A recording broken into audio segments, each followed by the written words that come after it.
उमर था सहने अदालत से आज फिर गुजरा, हिसारे जब्र में लिपटा बदन संभाले हुए। कोई भी खौफ आया था न उसके चेहरे से, लबों पे उसके अजब मौज थी तबस्सुम की। मैं अगर आपको अंदर की बात बताऊं तो खुद मेरी मतलब उमर की बहनों की जो फ्रेंड्स हैं, उनके रिश्तेदार उनको कहते हैं कि जब उन्हें ये पता चलता है कि उमर की बहन की फ्रेंड है तो उनको डांटते धमकाते हैं कि खबरदार उस घर में मत जाना। बार बार ऐसा लगता था कि शायद पूरे हिंदुस्तान में या दुनिया में कोई न्यूज ही नहीं है दिखाने के लिए, सिर्फ और सिर्फ उमर खालिद और उमर खालिद। 6 साल का लंबा वक्त गुजर गया और अभी भी बज़ाहिर कोई उम्मीद की किरण नजर नहीं आ रही है। वो मौज रख्सा थी बहनों की आरज़ू जिसमें, वो मौज महफिले यारा की जिसमें यादें थी। आज अल्लाह का शुक्र अल्हम्दुलिल्लाह कि बहुत हजारों लोगों ने इस किताब को खरीदा है, हजारों लोग उसको पढ़ रहे हैं। और मैं समझती हूँ कि कहीं ना कहीं उमर को जानने और पहचानने का एक नया मौका है उनके लिए। जितने लोग यहाँ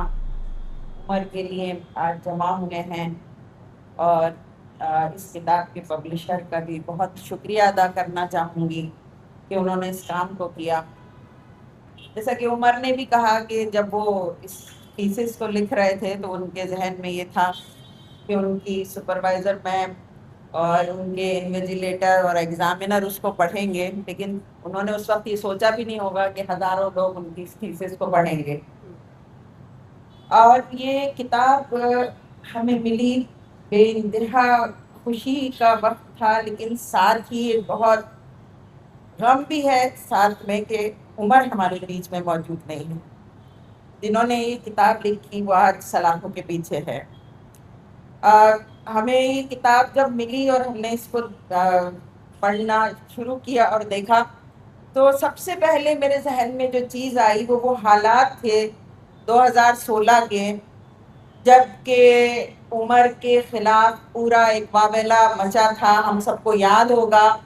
कि किस तरह मीडिया में उस वक्त उमर के अंडरग्राउंड होने का और फिर अरेस्ट होने का, और वो जो इशू था, बार बार ऐसा लगता था कि शायद पूरे हिंदुस्तान में या दुनिया में कोई न्यूज ही नहीं है दिखाने के लिए, सिर्फ और सिर्फ उमर खालिद और उमर खालिद। हालांकि उनके साथ और नाम भी थे, लेकिन वो उनके नैरेटिव को ज़्यादा सूट नहीं करते थे, इसलिए वो नाम अब नहीं है। और उमर खालिद का नाम जो है वो आज भी हम देख रहे हैं कि किस तरह से वो मीडिया के थ्रू एक नैरेटिव सेट कर रहे हैं। तो 2016 का वो बहुत मुश्किल वक्त इस माने में भी था कि वो पहला एनकाउंटर था हम लोगों के लिए इन हालात का। पहली दफ़ा हमने ये सब चीज़ें फेस की थी, खुद उमर ने भी और पूरी फैमिली ने भी, उमर की बहनें और सब लोगों के लिए ये एक नया एक तजर्बा था कि किस तरह से पुलिस और मीडिया के थ्रू उमर को जो नाम दिया जा रहा था, जिस तरह पेश किया जा रहा था, वो हमको मालूम है। उन हालात में फिर वो अरेस्ट भी हुआ, और अरेस्ट के बाद जब उमर को और रिलीज होकर आए, ये वही साल है जबकि उन्हें अपनी थीसिस कंप्लीट करके सबमिट करनी थी। तो वो जो कोर्ट कचहरी के चक्कर और पुलिस का और सब चीज़ों का एक जहनी तौर पे जो प्रेशर होता है, उन हालात में उमर ने इस थीसिस को कंप्लीट किया। इस थीसिस को लिखते वक्त जिन लोगों ने भी जिस तरह उसकी हेल्प की, मैं उनकी भी शुक्रगुजार हूँ। उन हालात में वो थीसिस कंप्लीट करने के बाद सबमिशन का मामला था, वो भी जो है मना कर दिया गया, लेकिन कोर्ट के इंटरवेंशन से वो थीसिस सबमिट हुई, जो आज किताब की शक्ल में हमारे सामने है। मैंने ये बात कही थी कि ये किताब हम वाकई सिर्फ इसलिए ना पढ़ें कि वो जेल में है, बल्कि वो एक जो किताब है वो हमारे लिए एक बहुत बड़ा सरमाया भी है, एक एसेट है हमारे लिए। हम ये सोचकर उस किताब का पढ़ें। और आज अल्लाह का शुक्र अल्हम्दुलिल्लाह कि बहुत हजारों लोगों ने इस किताब को खरीदा है, हजारों लोग उसको पढ़ रहे हैं। और मैं समझती हूँ कि कहीं ना कहीं उमर को जानने और पहचानने का एक नया मौका है उनके लिए, क्योंकि हम ये भी जानते हैं कि जो ये मीडिया का नैरेटिव है उसके जरिए से मासेज में, अवाम में उमर की जो तस्वीर है उसको हम सोच भी नहीं सकते कि किस तरह। मैं अगर आपको अंदर की बात बताऊं तो खुद मेरी मतलब उमर की बहनों की जो फ्रेंड्स हैं, उनके रिश्तेदार उनको कहते हैं कि जब उन्हें ये पता चलता है कि उमर की बहन की फ्रेंड है तो उनको डांटते धमकाते हैं कि खबरदार उस घर में मत जाना। لیکن جن لوگوں نے عمر کو قریب سے دیکھا ہے، جو جانتے ہیں، وہ اس کو سپورٹ بھی کرتے ہیں، وہ اس کے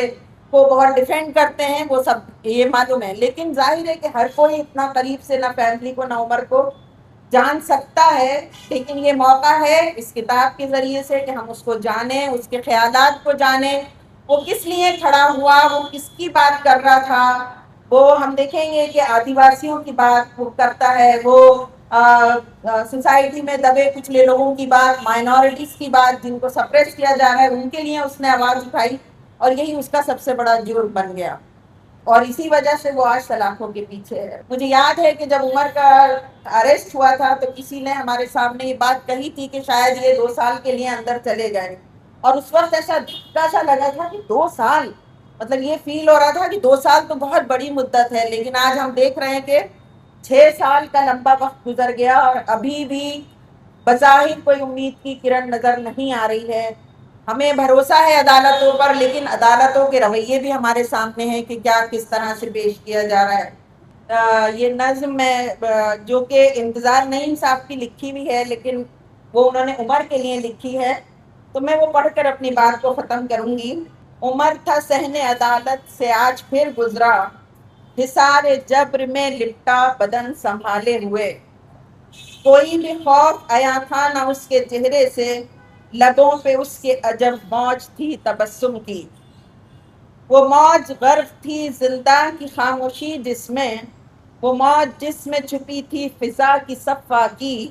وہ موج جس میں نہا موسموں کی شدت تھی، وہ موج جس میں بہاروں کے قافلے گم تھے، وہ موج جس میں رواں ماں کے غم کا دریا تھا، وہ موج جو تھی نشا بات کی محبت کا، وہ موج رقصہ تھی بہنوں کی آرزو جس میں،